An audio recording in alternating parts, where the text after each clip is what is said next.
এই যে আমি এখন রেডি হয়ে গেছি, সারাদিন না খেয়ে না দিয়ে মাথা ঘষে এই ভেজা চুল নিয়ে সোজা চলে গেছিলাম স্টেশনে, আর সাথে নিয়েছি আমার পম্পুকে। এই তো হচ্ছে আমার একটা ছোট্ট রেডি ওয়্যার, কারণ আমার খুব ফেভারিট এটা একটা ডল। তো ওকে নিয়ে আমি চলে এসেছিলাম সোজা কৃষ্ণনগর স্টেশন। আর ভাগ্য খারাপ থাকলে লালগোলা তো মাথায় পড়বেই, তো হ্যাঁ, এই লালগোলা করেই আমি যাচ্ছিলাম। কোনো রকমে একটা বসার সিট পেয়েছি, আর সেখান থেকেই যাত্রা শুরু করেছিলাম।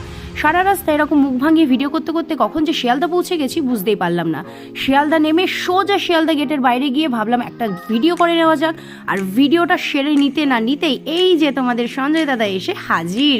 তো সঞ্জয় দেখে আমার ফেসের স্মাইলটা দেখে বুঝতে পারছো আমি খুব খুশি। ফাইনালি খুব টায়ার্ড ছিলাম, উবের ধরে ফেলেছি, আর রাস্তায় একটা পুচকুর সাথে দেখা হলো। তো উবের ধরে সোজা এখন আমাদের গন্তব্যস্থলে পৌঁছলাম।